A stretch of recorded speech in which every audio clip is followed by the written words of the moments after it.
dia, amigos. Dando prosseguimento ao nosso quarto dia da nossa Semana Jurídica Saberes do Direito, nós recebemos aqui agora, nos nossos estúdios, o professor Renato Montans. O professor Renato é autor dos volumes 22, 23, 24, 25 e 26 de Processo Civil da nossa coleção Saberes do Direito, ou seja, abordou todos os temas da matéria.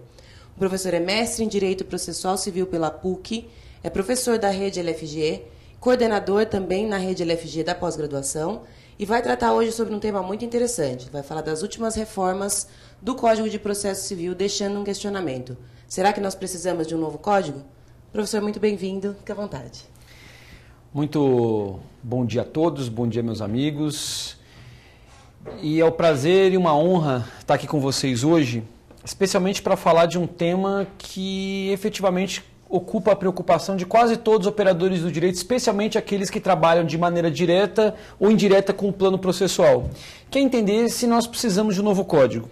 Eu vou fazer um desabafo para vocês. Durante algum tempo, pelo menos quando começou esse burburinho de nós entendermos a existência de um novo código, eu comecei a preparar estudos e palestras sobre as mudanças. Mas depois da quarta comissão de mudanças da reforma do Código de Processo Civil, e evidentemente essas mudanças trouxeram modificações substanciais, principalmente nas reformas que haviam sido empreendidas, eu desisti por hora de trabalhar com todas as mudanças. Evidentemente que eu sei, até por conversa com amigos que estão na comissão, eu sei que nós vamos ter algumas coisas que vão permanecer e evidentemente eu vou fazer a devida explicitação aqui com vocês, mas o questionamento que eu quero fazer para vocês não é um questionamento prospectivo, não é uma análise futura, ou seja, como será o novo código, até porque qualquer coisa que eu falar para vocês pode ser que ele não venha entrar em vigor, se é que vai entrar em vigor. Na verdade, eu queria fazer uma análise retrospectiva e entender se há realmente a necessidade de nós termos um novo código. Eu sei que vocês tiveram uma palestra do professor Antônio Cláudio da Costa Machado, que é, pelo menos até onde eu sei, radicalmente contra a existência do código, e evidentemente existem muitos autores favoráveis ao código. A minha posição é uma posição de reflexão. Não é uma questão de se entender a necessidade de um novo código ou novas leis, mas saber se uma nova lei realmente modificará o sistema. Na verdade, eu me posiciono de uma maneira muito cética. Não acho que o código novo seja algo ruim, seja algo que vai desestruturar o sistema, ou algo que vai, enfim, criar uma reformatio impégios no ordenamento, mas também não acho que o código será libertário e o código vai resolver todos os problemas que nós temos. E, na verdade, vamos combinar uma coisa, nem a comissão diz isso, mas eu não consigo vislumbrar na existência de um novo código, talvez uma melhora no ordenamento. E vou dar os meus motivos com base naquilo que já aconteceu no sistema. Primeiro ponto fundamental que nós temos que entender é que o Código de Processo Civil, desde 73, com Alfredo Buzaide, até hoje, ele foi alterado quase 60 vezes. Eu vou repetir para vocês. O Código de Processo Civil, de 73 até hoje, foi alterado mais ou menos umas 60 vezes. Ou seja, a casa foi reformada 60 vezes. Ao cabo de 60 reformas, o legislador, que alterou a casa 60 vezes, olhou para a casa e disse, não quero mais, vou demolir. Será que havia necessidade de fazer tantas reformas se vislumbrava num futuro próximo ou remoto essa modificação do sistema, essa modificação completa da codificação? E mais importante do que isso, será que a criação de uma lei torna efetiva a mudança dos paradigmas que o sistema precisa? Será que isso realmente muda a conduta das pessoas? Eu até costumo falar que nós temos leis que literalmente não têm eficácia nenhuma. Eu vou dar um exemplo muito prático para vocês. Aquela famosa lei do elevador. Antes de entrar no elevador, verifique se o mesmo encontra-se parado nesse andar. Independentemente da discussão gramatical, que a gente poderia perder uma palestra inteira falando sobre isso, a discussão seria a seguinte: qual é o objetivo dessa lei? Se a gente imaginar, e aqui eu vou criar uma estatística minha, que 98% dos elevadores no mundo tenham trava de segurança, a lei já perde um pouco da sua serventia. Mas vamos imaginar que essa trava se rompa e você resolva abrir a porta e você encontra ali o fosso do elevador. Evidentemente que você não vai pular ou deixar de pular porque a lei estabeleceu alguma coisa. Evidente que a lei pode te alertar para alguma situação, mas quem estiver distraído e cair, não é a lei que vai ajudar. Quem tiver interesse em dar cabo à sua vida e se jogar para dentro do fosso, não é a lei que vai impedir. Crianças não leem a lei. Ou seja, quanto mais eu reflito sobre essa mudança legislativa, menos eu consigo entender o objetivo dela. Então, tecnicamente falando, é uma típica lei que cria uma norma de conduta, uma máxima de experiência. Você não vai encontrar placas na rua dizendo, continue andando. Não pare, continue andando. Agora sim, ande mais um pouco. Você não quer chegar mais ali? Eu não preciso disso. Ou seja, eu não preciso de uma lei para me alertar que se eu abrir a porta do elevador por descuido e não encontrar o elevador ali, vírgula, não pule. Na verdade, o exemplo é extremado para que vocês possam entender efetivamente que nem sempre a criação de uma lei ela traz benefícios. E aqui eu queria falar um pouquinho com vocês sobre esses problemas. Realmente criar uma lei de processo é muito mais difícil do que criar uma lei de direito material. Agnes Zeller, um filósofo do século passado, dizia que a criação de uma lei ela decorre de uma autodomesticação cerebral. Ou seja, o legislador ele vislumbra como as pessoas conduzem, como as pessoas se comportam diante daquela situação, daquele fenômeno, e com base naquilo se cria uma lei. Então, hoje é muito mais fácil se criar uma lei material do que uma lei processual. Sem desmerecimento, isso é um qualitativo. Você vai encontrar hoje muito menos problemáticas no plano do direito material, no campo legislativo, do que no plano processual. Porque criar uma lei de processo é como você colocar um carro novo no mercado. Um carro que você nunca tinha trabalhado com ele, um motor diferenciado. Ou seja, se ele vai ser sujeito a algum recall, você só vai descobrir isso com o tempo. Então, leis processuais nem sempre dão certo. Às vezes, a criação de um instrumento jurídico processual para tutelar um determinado direito material, nem sempre ele funciona da maneira que se deseja. Basta você imaginar, por exemplo, que nós temos leis, e eu odeio essa frase, leis que não pegaram. Hoje nós temos dentro do Código de Processo Civil uma série de regramentos que não têm serventia prática nenhuma. Um exemplo, a tutela antecipada, que adveio com a Lei 8.950 de 94 e incorporou dentro do Código de Processo Civil o artigo 273, foi uma das grandes mudanças da humanidade. Eu falo, claro que eu dou esse caráter de hipérbole para a tutela antecipada, mas a tutela antecipada veio resolver um problema de se eliminar do ordenamento as chamadas cautelares satisfativas. E a generalização, a ordinarização da tutela antecipada, porque ela já existia em leis específicas, ela teve um objetivo, ela teve um propósito muito eficaz. O quê? Junto com as medidas cautelares, criar uma nova medida de urgência. Mas para todos os fins, a tutela antecipada foi incorporada no ordenamento como uma medida de urgência. Até hoje você encontra em livros de doutrina os autores determinarem medidas de urgência, medidas cautelares, tutela antecipada. Só que a tutela antecipada tem duas hipóteses de cabimento, pelo menos tinham duas hipóteses de cabimento quando da sua concepção. O inciso 1, que tem como fato gerador, tem como discriminação a urgência, o periculo in mora, que é o caso clássico, ou seja, tutela antecipada e urgência já viraram um pleonasmo. Ou seja, se alguém pergunta para você assim, olha, eu vou pedir uma tutela antecipada, a pessoa prontamente te responde, por quê? Você está com pressa? Só que nós temos uma outra modalidade de tutela antecipada. A tutela antecipada por abuso do direito de defesa e manifesto proposto protelatório do réu. Artigo 273, inciso 2. E eu pergunto, quem já viu isso na prática? Eu ministro aula disso e até me ocupo pelo menos uns 30 minutos de aula falando sobre essas questões. Mas dá tristeza, eu acabo minha aula sobre esse assunto, eu fico triste de ter explicado algo que na prática ninguém vai ver. Nem juízes, nem promotores, nem advogados. Eu sou formado há 12 anos e em 12 anos eu nunca vi tutela antecipada punitiva. Para não mentir para vocês, um aluno uma vez me apresentou uma decisão sobre a tutela punitiva e eu achava que aquilo ali era brincadeira. Então percebam que nós temos uma série de leis que aparentemente não deram certo. Vamos pensar também nomeação, autoria, Vamos pensar numa série de medidas cautelares que cautelares não são. Na verdade, se você parar para pensar, o Código de Processo Civil ele foi engendrado em 4 livros: Conhecimento, Execução, Cautelar e Procedimentos Especiais. E tudo aquilo que o legislador não sabia onde colocar, ele colocou nas cautelares. As medidas cautelares, a doutrina costuma dar um nome chique, ele chama de colcha de retalhos. Eu gosto de dar o nome, quartinho dos fundos. As cautelares, elas comportam todas as medidas judiciais que você não sabe onde se encaixa.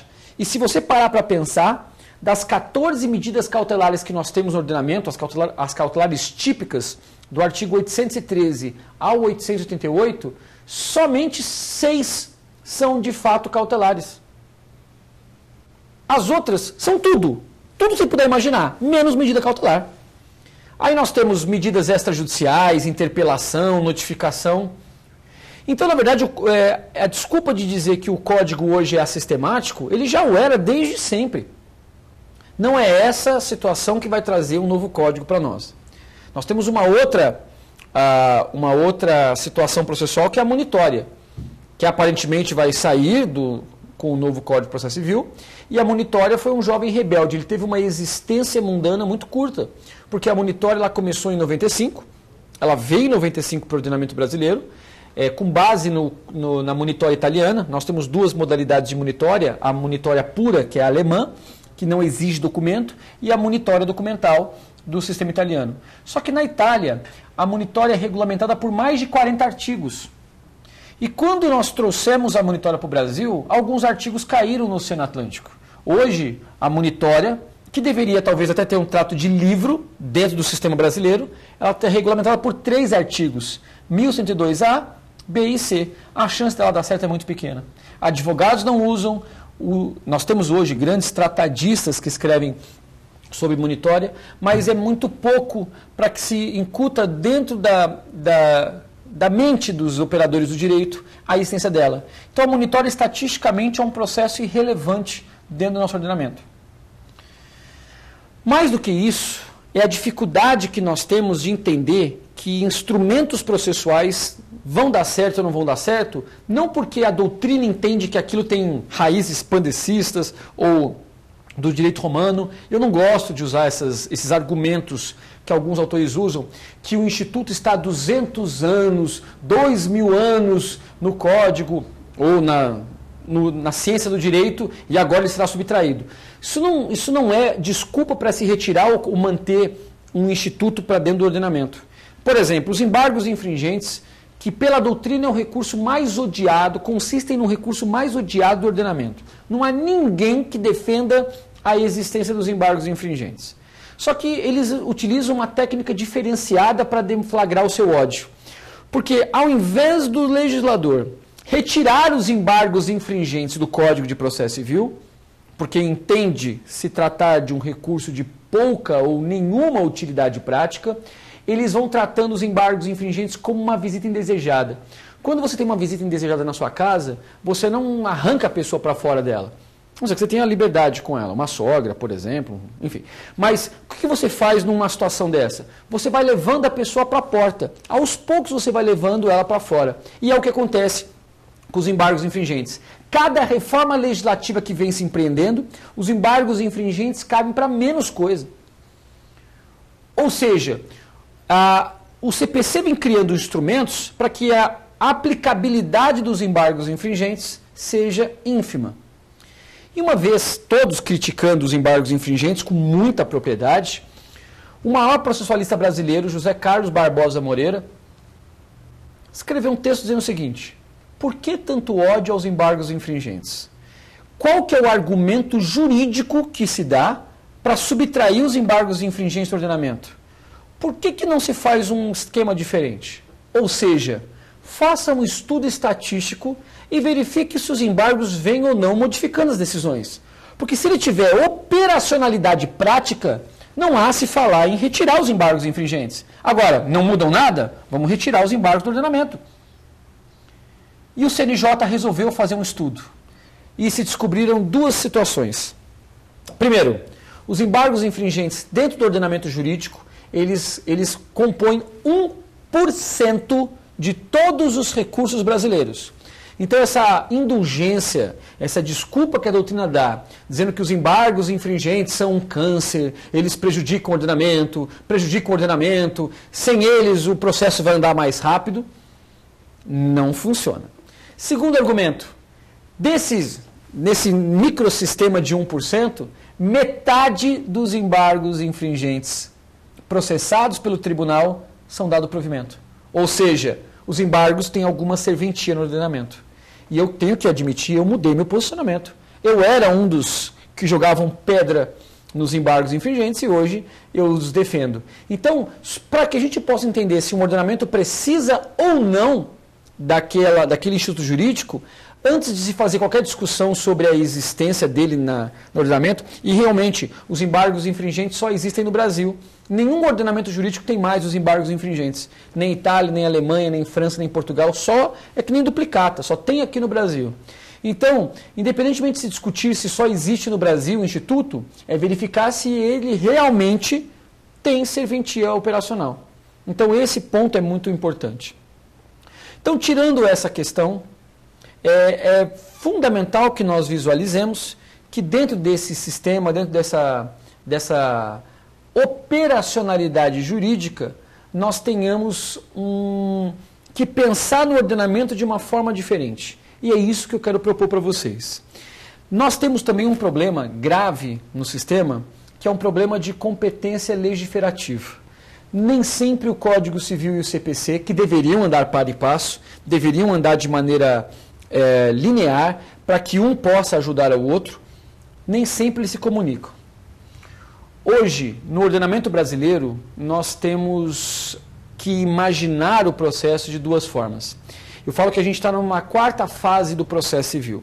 Nós vivemos durante uma época na fase imanentista. Quando eu falo uma época, eu quero dizer isso quase em outra era glacial.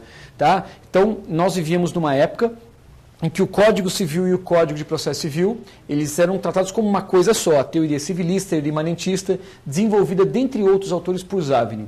Até que em 1868, Oscar von Billow, se você odeia processo, esse sujeito é o sujeito a ser odiado, Oscar von Billow criou a certidão de nascimento do processo civil e criou uma dicotomia entre o direito material e o direito processual.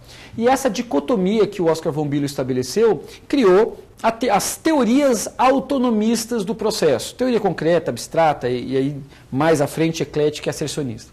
Só que essas teorias, a autonomia do processo, que ele começou a ser estudado como ciência, entre os italianos como polo metodológico ação, entre os alemães como polo metodológico objeto litigioso, confundiu-se a autonomia com indiferença. Foi aí que um autor chamado Mauro Capelletti, escrevendo um livro chamado Acesso à Justiça, ligou esses pontos novamente e criou uma terceira fase, que é a fase instrumentalista do processo, que depois foi trazida para o Brasil com muita propriedade por um livro fantástico do professor Cândido Rangel Dinamarco. Só que hoje nós não adotamos nenhuma dessas teorias. Nós no Brasil, nós seguimos a teoria neoconstitucionalista. Nem instrumentalista, nem concreta, nem autonomista. A nossa teoria hoje é seguir o Código de Processo Civil sempre com os olhos voltados à Constituição Federal. Não quando a gente imagina a Constituição Federal dando subsídios para as ações constitucionais, por exemplo. Mas não se pode hoje pensar no processo sem pensar nas garantias constitucionais. E essa distinção, essa análise que nós temos hoje, não impede o fato de a gente imaginar que o processo civil só existe por conta do direito civil.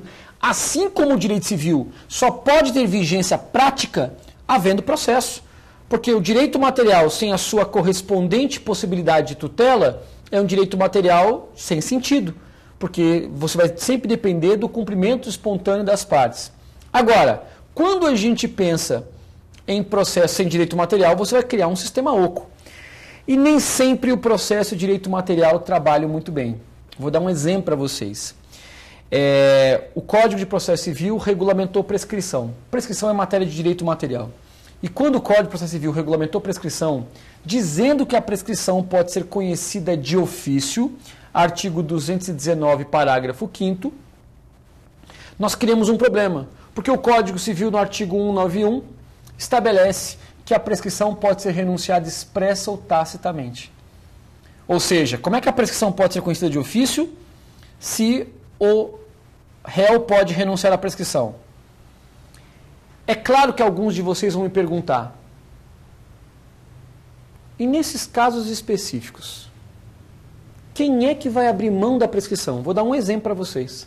Um exemplo só resolve todo o problema. Todo mundo sabe que se você cobra a dívida paga, a sua penalidade é pagar em dobro essa dívida. Ou seja, se alguém me cobra uma dívida que já foi paga, eu vou ter direito a receber em dobro aquilo que efetivamente me foi cobrado. Pois bem, imaginem só que o autor me propõe uma dívida que já foi paga. E eu percebo no curso, ao receber a petição, a citação, que a pretensão dele, além de cobrar algo indevido, está prescrita. A última coisa que eu quero nesse mundo é alegar a prescrição e pedir para que o juiz decrete. Por quê?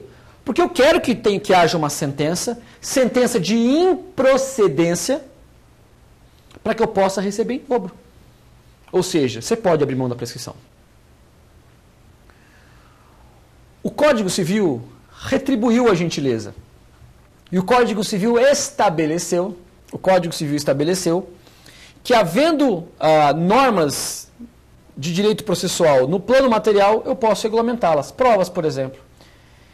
E data máxima vênia confundiu meios de prova com provas. Presunção e indício, por exemplo. Mas há um problema mais grave. Nem sempre o CPC e o Código Civil se comunicam adequadamente. E isso, para o mau operador do direito, pode gerar grandes problemas. Basta imaginar o seguinte. Nós tivemos no Código Civil de 2002 uma mudança significativa com base no sistema italiano chamado obrigações avoengas, que é a regra prevista no artigo 1698 do Código Civil. Como é que se cobrava alimentos até 2002? Se efetivamente eu quisesse cobrar alimentos, como é que nós faríamos? Tá? Nós poderíamos cobrar alimentos da seguinte maneira. Eu requereria os alimentos, a parte forneceria os alimentos e nós traçaríamos aí uma linha mestra. Se o menor pede alimentos em 1.500 e o pai pode dar 500 de alimentos, o juiz fechava em 1.000. Não era bom para ninguém. Não é bom para o pai, que teria que receber os alimentos, não é bom para o filho, que vai ter que pagar os alimentos. Tá? Vai receber menos do que precisa, desculpe. Nesse caso, o que acontece? O artigo 698 estabelece que, se efetivamente houver uma falta do pagamento de alimentos, ou não o suficiente, os avós, os parentes em linha reta, vão trazer os alimentos, vão contribuir com os alimentos. A pergunta é, como é que esses avós entram no processo? Intervenção de terceiros. E como é que isso se regulamenta na prática? Então, a questão funciona da seguinte maneira. Vamos tentar entender como é que isso funciona. O artigo 698 estabelece que os avós podem entrar. Só que nós temos 5 modalidades de intervenção de terceiro. Assistência, oposição, nomeação, denunciação e chamamento. Se você colocar no papel, nenhuma das 5 modalidades se enquadra na hipótese do artigo 698. Nós temos um civilista brasileiro que escreveu um texto, prefiro não dizer o nome dele, e esse texto desse civilista diz o seguinte, ele escreveu muito bem sobre a questão do direito material do artigo 698, mas na hora de encaixar essa regra numa das hipóteses de intervenção de terceiro, ele não encaixou com jeito, ele encaixou com força. E tentou enquadrar numa das 5 modalidades do artigo 50 a 80. Ele não conseguiu enquadrar em nenhuma. Conclusão desse jurista, será muito difícil se operacionalizar o artigo 698 na prática. Como assim? Pensem comigo. Se o Código de Processo Civil é blindado e o Código Civil cria uma regra, o CPC tem que permitir os influxos do Código Civil. Mal comparando, para encerrar essa primeira parte da minha exposição, é a mesma coisa que aconteceu no século passado com os Estados Unidos e a Austrália. Os Estados Unidos detinham a primazia de classificar os bichos, os insetos e os animais. E a Austrália apresentou para os Estados Unidos o ornitorrinco. E o ornitorrinco, os Estados Unidos não conseguiam colocar em nenhuma classificação. Como é que pode haver um ovíparo mamífero? Como é que pode um mamífero botar ovo? Então ele não é mamífero. Mas ele também não é ovíparo porque ele é mamífero. Conclusão dos Estados Unidos, o ornitorrinco não existe. Então, nesses casos específicos, nessa situação específica, Nós não podemos criar uma situação de que o direito material não existe. Nós vamos para o intervalo, daqui a pouco nós voltamos para continuar a exposição com vocês. Obrigado.